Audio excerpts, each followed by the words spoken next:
for that.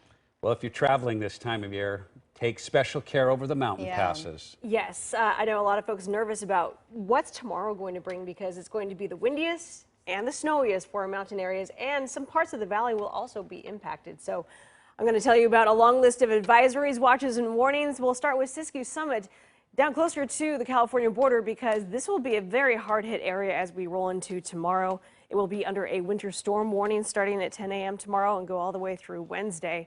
So right now in this chain up area at 2,000 feet, nobody is chaining up. It's just all about rain. Snow level will continue to drop though and reach that elevation. Timberline right now 21 degrees, parking lot full of snow right there. And over to Mount Hood Meadows, we've picked up 3 inches there. Timberline has picked up a full 5 inches of snow so far. And we're going to add on to those totals. Want to first focus on the gorge, then I will show you the valley as we time it out over the next 24 hours. So this is one of the areas that included in a winter weather advisory starting tomorrow, lasting until Wednesday, because of wind and also the potential to accumulate anywhere from 1 to 2 inches of snow, but only for a very narrow area. Stevenson over to Carson and Hood River.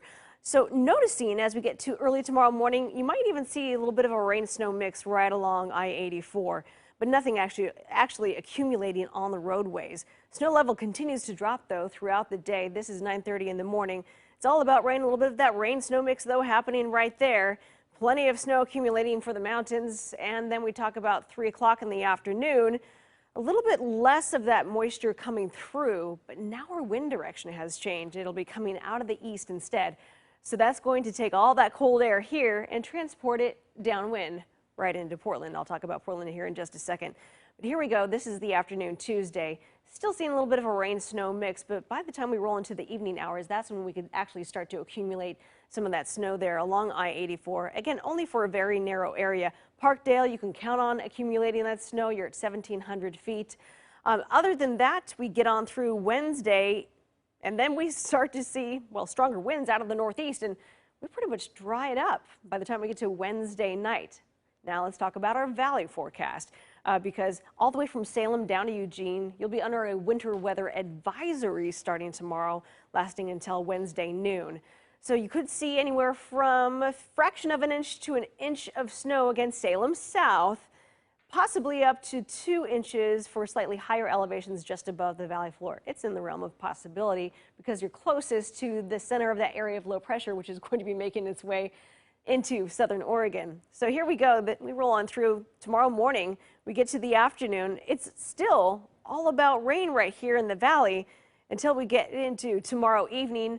And that's when the bulk of the moisture will come through. Coldest air combines, so that gives you the possibility of seeing some snow again at the south end of the valley.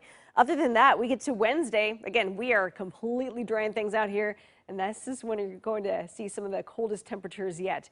Now, here's the big picture. Whether you're traveling to the coast or out to eastern Oregon, at some point, if you have to go over any higher elevations, you are going to run into snow. So let's take a look at the coast range. Snow levels dropping down to about 1,000 to 1,500 feet right there. There's an area of low pressure making its arrival there right along the border, California. This is where the strongest winds will be right along the coast, gusts up to possibly 70 to 80 miles per hour. Snow accumulations possibly over a foot, again, right above 2,500 feet going through those passes. Getting on through Medford and into Eugene, that will be the toughest ride for you tomorrow, especially in the afternoon with the strongest winds there. But as soon as we get to Wednesday, that area of low pressure moves on out and we're on our way to dry weather and very cold weather too. Hey, talking about those winds with Portland, we could expect the strongest winds tomorrow afternoon right around 4 o'clock. Until 7 o'clock. Out of the east-northeast, anywhere from 30 to 40 mile per hour gusts are possible with this one.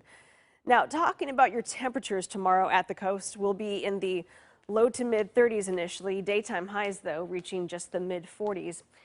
Your daytime highs here in the valley won't really get past 45 degrees. We're going to keep it pretty low in those overnight temperatures right around freezing to, the 20s. Thursday and Friday morning. Okay, caution over the mountain passes. Yes. All right. Thanks, Natasha. We'll be right back, everybody.